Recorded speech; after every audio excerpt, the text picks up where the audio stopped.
Versículo 1 al 11. No te impacientes a causa de los malignos, ni tengas envidia de los que hacen iniquidad, porque como hierba serán pronto cortados, y como la hierba verde se secarán. Confía en Jehová y haz el bien, y habitarás en la tierra, y te apacentarás de la verdad. Deleítate asimismo en Jehová, y Él te concederá las peticiones de tu corazón. Encomienda a Jehová tu camino, y confía en Él, y Él hará. Exhibirá tu justicia como la luz, y tu derecho como el mediodía. Guarda silencio ante Jehová y espera en Él. No te alteres con motivo del que prospere en su camino, por el hombre que hace maldades. Deja la ira y desecha el enojo.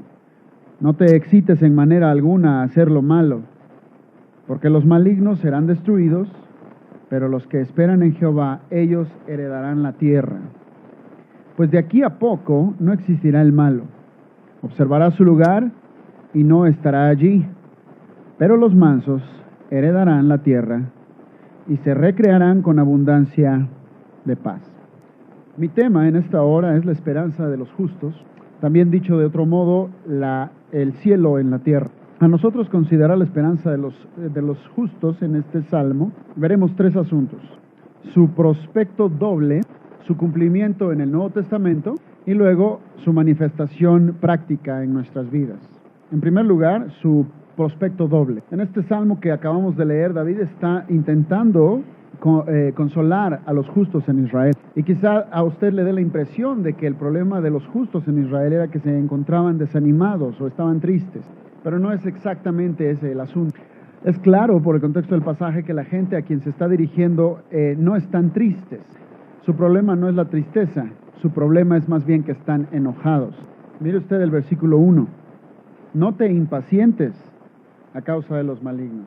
Y el verso 7.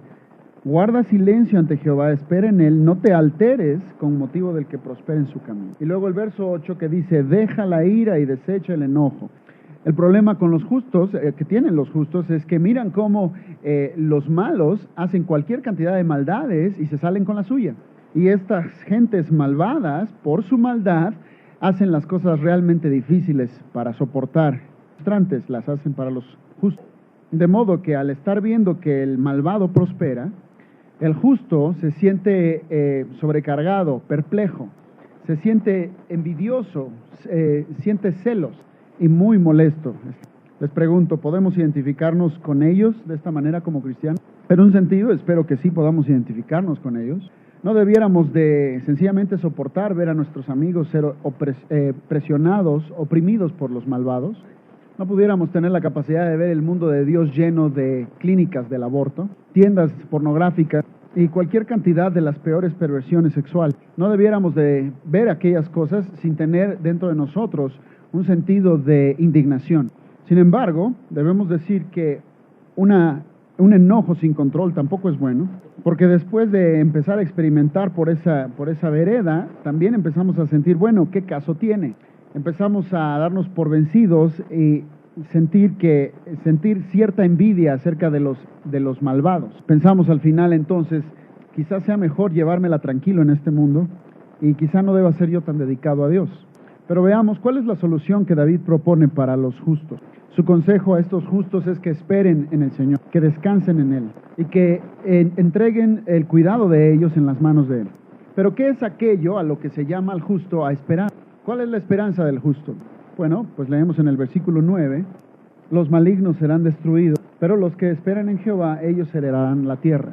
También lo leemos en el verso 11, los mansos heredarán la tierra y se recrearán con abundancia de paz. También en el verso 22 leemos, porque los benditos de él heredarán la tierra, pero los malditos de él serán destruidos.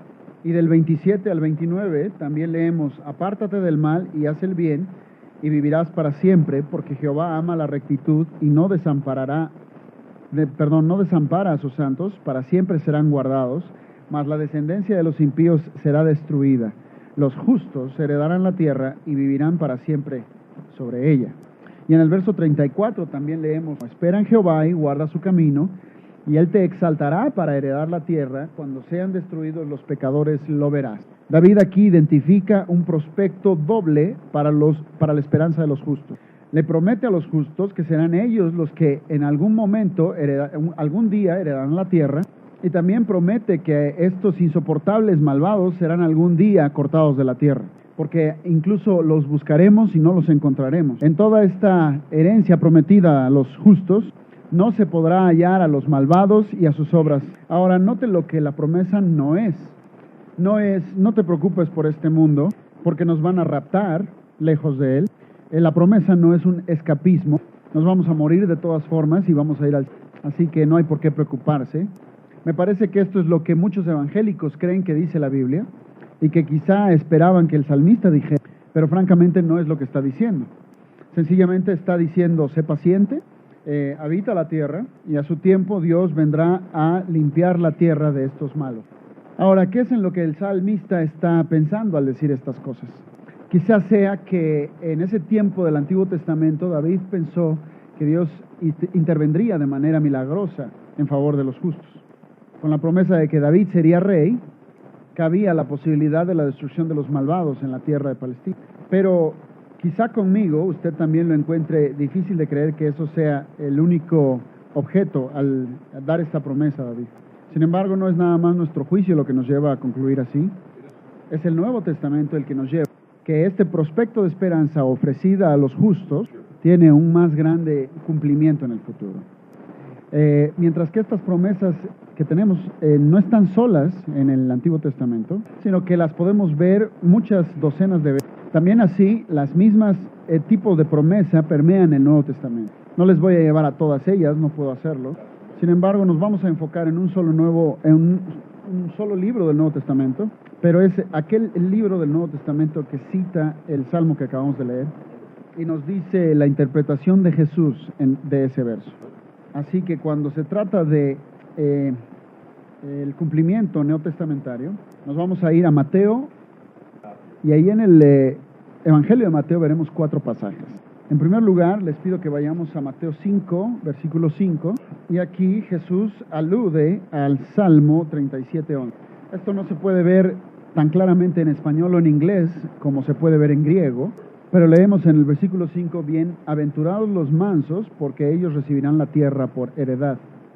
Ahora permítame explicarle cómo se relaciona este pasaje con el Salmo que leímos anteriormente. En la versión del Nuevo Testamento que utilizaban los discípulos de Cristo, del Antiguo Testamento que utilizaban, las palabras heredar, manso en la tierra, ahora traducidas en Mateo 5, son las mismas palabras que se utilizan para tierra, heredarán y mansos en el Salmo 37. Y es decir entonces que aquí Jesús estaría pensando en el Salmo 37 y de hecho pudiéramos decir incluso que estuviera citándolo. Y al citarlo, él está interpretándolo de 2 maneras. En primer lugar, universaliza o hace universal al texto. Es no solamente la tierra de Palestina, pero la tierra como planeta. Todas las traducciones más importantes al inglés toman la palabra traducida como tierra aquí para significar no solamente la tierra de Palestina, sino el planeta entero. En segundo lugar, lo que Jesús hace también es que vuelve al texto escatológico. En otras palabras, está diciendo que hay un cumplimiento futuro para él mismo y que es una de aquellas cosas en las cuales los cristianos pueden esperar. Note usted que en el pasaje de Mateo, la primera parte del texto está en presente, es decir, bienaventurados los mansos, pero la segunda parte está en tiempo futuro, porque ellos recibirán la tierra por heredad. De modo que esto no habla solamente de una bienaventuranza presente, sino de una recompensa futura. De modo que cuando Jesús leía el Salmo 37:11, él pensaba en una condición futura donde los justos heredarían no nada más la tierra de Palestina, sino también el planeta entero. En conclusión, podemos decir que cuando los malos sean cortados, no estaba pensando exclusivamente en una persona mala o un solo lugar malvado, sino que estaba pensando en la liberación del planeta entero de la influencia y la molestia de los malos, la presencia misma de estos malos. Segundo pasaje, Mateo 6:10. Venga tu reino, hágase tu voluntad, como en el cielo, así también en la tierra. Note usted cuál fue la enseñanza que Jesús hizo a sus discípulos acerca de cómo orar. No les enseñó a orar que venga tu reino en el cielo al cielo, ni tampoco les enseñó a orar, por favor sácame de aquí y llévame al cielo. Les enseñó a orar pidiendo que el reino de Dios viniera y de que la voluntad de Dios fuera hecha sobre la tierra, note usted, sobre el planeta, del modo que se lleva a cabo en el cielo. El reino de Dios ya está en efecto en el cielo. Su voluntad se obedece perfectamente en el cielo, pero eso no es suficiente para Dios, y eso no es suficiente para Cristo, y eso tampoco debiera ser suficiente para los discípulos de Cristo. Jesús nos enseñó a orar que venga tu reino, se haga tu voluntad sobre la tierra como es hecho en el cielo. Este es el pasaje de Mateo 6:10. La petición, repito, no es permite que tu gente vaya al cielo, tampoco es que tu reino vaya al cielo. La petición no es tampoco que nosotros vayamos al cielo y que la tierra se pierda en el infierno. Se nos manda a orar que el reino de Dios venga a la tierra, que su voluntad se haga en la tierra como se hace en el cielo. Y como consecuencia hemos de orar que la tierra se vuelva un lugar tan bueno y tan feliz como lo es el cielo. Y esto, por supuesto, es también escatología. Ahora, el tercer pasaje, les pido que por favor lo veamos en Mateo 13, y es un pasaje que ya habíamos leído anteriormente el día de hoy, pero requerimos leerlo de una vez más, así que le pido que con su vista siga la lectura. Les refirió otra parábola diciendo: el reino de los cielos es semejante a un hombre que sembró buena semilla en su campo, pero mientras dormían los hombres vino su enemigo y sembró cizaña entre el trigo y su enemigo y se fue. Y cuando salió la hierba y dio fruto, entonces apareció también la cizaña. Vinieron entonces los siervos del padre de familia y le dijeron: Señor, ¿no sembraste buena semilla en tu campo? ¿De dónde pues tienes cizaña? Y él les dijo: un enemigo ha hecho esto. Y los siervos le dijeron: ¿quieres pues que vayamos y la arranquemos? Él les dijo: no sea que al arrancar la cizaña arranquéis también con ella el trigo. Dejad pues crecer juntamente lo uno y lo otro hasta la siega, y al tiempo de la siega yo diré a los segadores: recoged primero la cizaña y atadla en manojos para quemarla, pero recoged el trigo en mi granero. Ahora ven la parábola, como sabemos tiene que ver con una granja. El campo es el campo del granjero, ahí donde planta buena semilla, y vino un enemigo y plantó mala semilla. ¿Y qué habrían de hacer los discípulos con todo esto? ¿Cómo habrían de interpretarlo? ¿Qué habrían de concluir? Bueno, como ya sabemos, ahora leeremos también la interpretación que Jesús les da a los discípulos en el versículo 36. Entonces, despedida a la gente, entró Jesús en la casa y acercándose a él sus discípulos le dijeron: explícanos la parábola de la cizaña del campo. Respondiendo él les dijo: el que siembra la buena semilla es el Hijo del Hombre. El campo es el mundo, la buena semilla son los hijos del reino, y las cizañas son los hijos del malo. El enemigo que la sembró es el diablo, la siega es el fin del siglo, y los segadores son los ángeles. De manera que, como se arranca la cizaña y se quema en el fuego, así será en el fin de este siglo. Enviará el Hijo del Hombre a sus ángeles, y recogerán de su reino a todos los que sirven de tropiezo, y a los que hacen iniquidad, y los echarán en el horno de fuego, y allí será el lloro y el crujir de dientes. Entonces los justos resplandecerán como el sol en el reino de su Padre. El que tiene oídos para oír, oiga. Ahora la pregunta que nos hacemos es: ¿a qué se parece el reino de los cielos? Jesucristo compara a este reino con un campo, y más tarde nos dice que el campo es el mundo. De modo que el reino es el campo y el campo es el mundo. Y el resto del pasaje nos dice qué ocurre con este reino, campo, mundo, y a los dos tipos de semillas que se plantaron en él. De acuerdo a lo que sucede en los capítulos 41 al 43, hay dos cosas ocurriendo. En primer lugar, por un lado, toda la mala semilla se junta fuera de este reino, tierra, mundo. Y por otro lado, toda la buena semilla brilla como el sol en el reino de su Padre.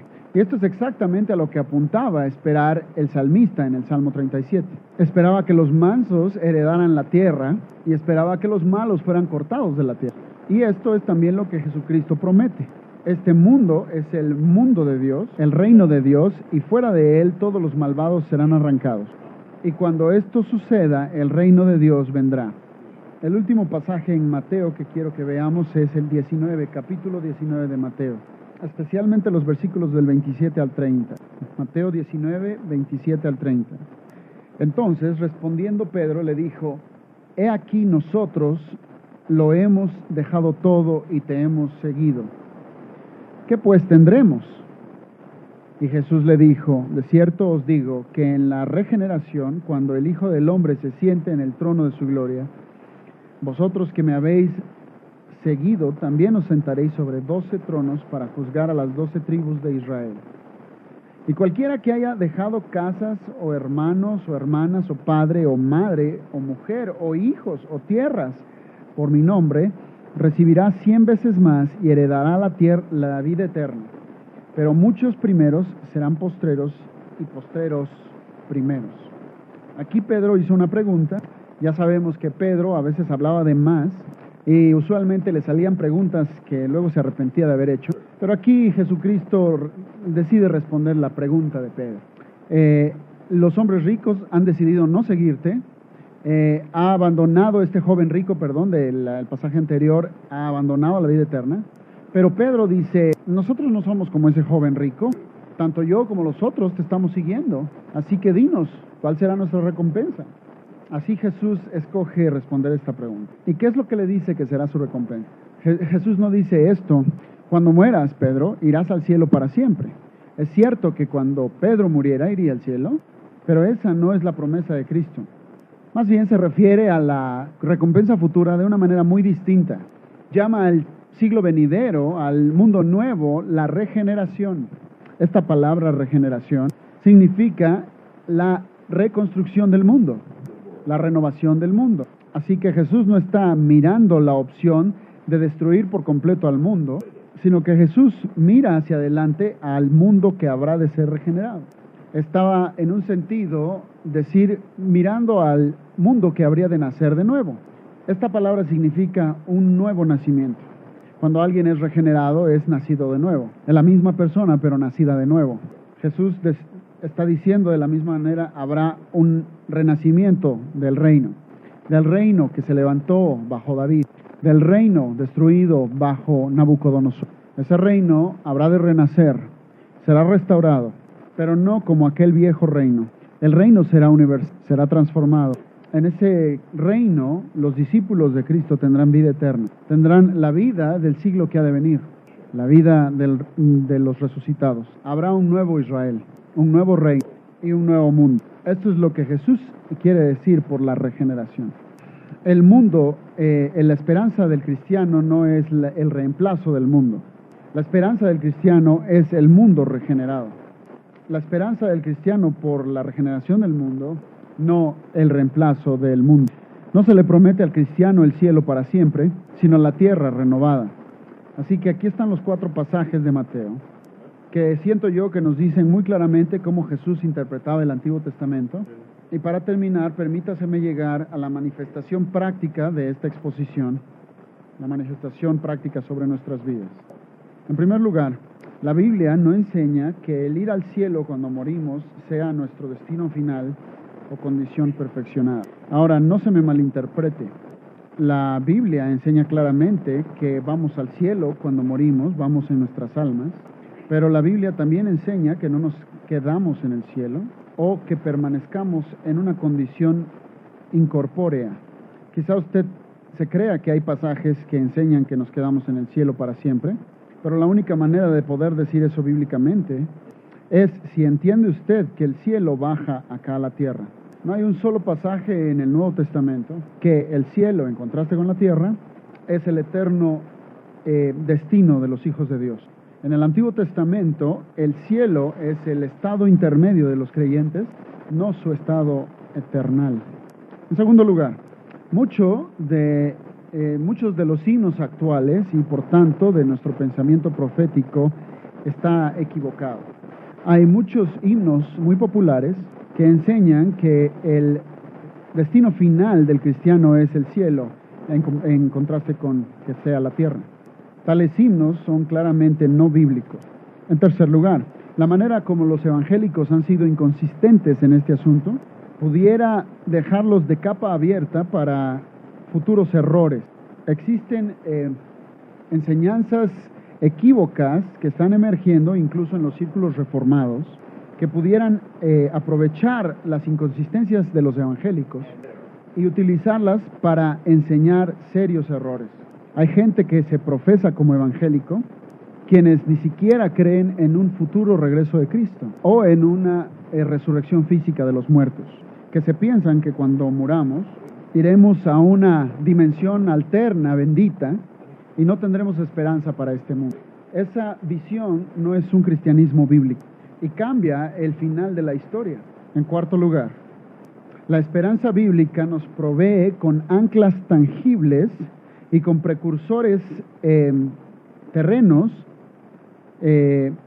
a los cuales podamos relacionarnos.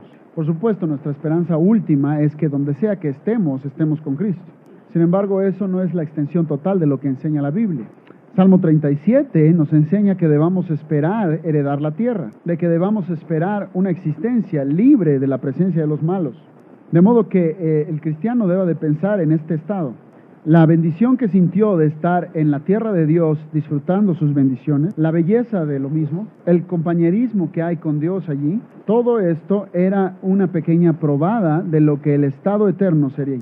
Todo lo que conozcamos acerca de la belleza y la satisfacción, por pequeño que sea en esta tierra, todo lo que experimentamos de la gloria que aún queda de la creación caída de Dios, esto es un adelanto de aquello que Dios ha prometido a su gente. Pero todo esto, todas estas cosas glorificadas, sin ninguna mancha por causa del pecado, haciéndole menos de lo que puede ser. De modo que la herencia eterna será la hermosa creación de Dios, glorificada, sin los dolores y las cargas que en ella llevamos hoy. En quinto lugar, los cristianos no deben ser de otro mundo. Más bien los cristianos deben de tener una mente de otro tiempo. La Biblia se preocupa acerca de la creación física que Dios hizo. Se ocupa también de las naciones de la tierra. Se preocupa también por los cuerpos de la gente. Se preocupa por la sociedad también. Se preocupa también por la justicia social. Y a causa de todo esto, profetiza y manda, reclama la redención del mundo que Dios hizo. Los cristianos no pueden acercarse a estas cosas, enfocarlas con una mentalidad de otro mundo. Sencillamente es equivocado que los cristianos puedan decir, me voy al cielo, nos veremos en el otro extremo y lo que ocurra aquí no importa. Porque lo que ocurre aquí sí importa. Y le importa tanto a Dios que algún día lo va a cambiar para siempre. En sexto lugar, no está mal sentirnos indignados por la maldad de este mundo, puesto que es parte de la esperanza del cristiano ver a los malos ser cortados de la tierra. En nuestra molestia debemos sencillamente recordar qué tiempo es el día de hoy.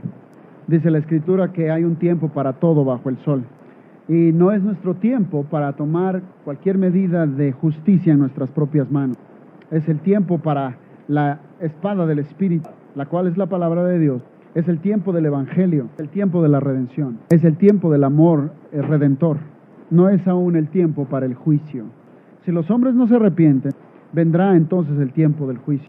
Todo aquel pensamiento malo y toda mala obra que pesa sobre nuestras almas, se encargará el Rey Jesús de atender cuando vuelva en su gloria. Y si mi comprensión de la Escritura es correcta, nos va a dar una espada para ayudarle, pero no hasta aquel entonces. No es tiempo para ese entonces. En séptimo lugar, cuando Jesucristo vuelva, lo hará para quedarse. No regresa para otra vez regresarse al cielo con su gente. En la Biblia no encuentro base para esta idea. Cuando Jesucristo vuelva, será para quedarse. Sí, iremos a encontrarlo en las nubes, para que podamos acompañarlo de camino a la tierra en victoria. Y esto es lo que la palabra encontrada en 1 Tesalonicenses 4 nos enseña. Cuando Jesús vuelva, será para quedarse. Los justos heredarán la tierra, experimentarán una prosperidad abundante, porque, gloria a Dios, Cristo habrá vuelto para quedarse. En número 8, hay una transformación nueva y maravillosa de camino a este mundo. Quizá no les haya mostrado el pasaje bíblico más importante sobre este tema, quizá ni siquiera les haya enseñado los 5 pasajes más importantes, pero Romanos 8:23 nos enseña que no solamente los hijos de Dios serán resucitados, pero también el mundo será redimido como su hogar eterno. El mundo será transformado, sus habitantes también serán transformados y será un lugar maravilloso y glorioso. La única pregunta es, ¿vivirá usted allí? Esa es la pregunta. ¿Estará usted allí? Eso es lo que usted necesita pensar. ¿Será esta su casa? Dios permita que así sea. Oremos. Estamos agradecidos, Señor, de una vez más considerar tu esperanza. Y, Señor, venimos para pedirte que tú escribas estas grandes promesas sobre nuestro corazón, estas grandes verdades en nuestro ser. En el nombre de Cristo Jesús lo oramos.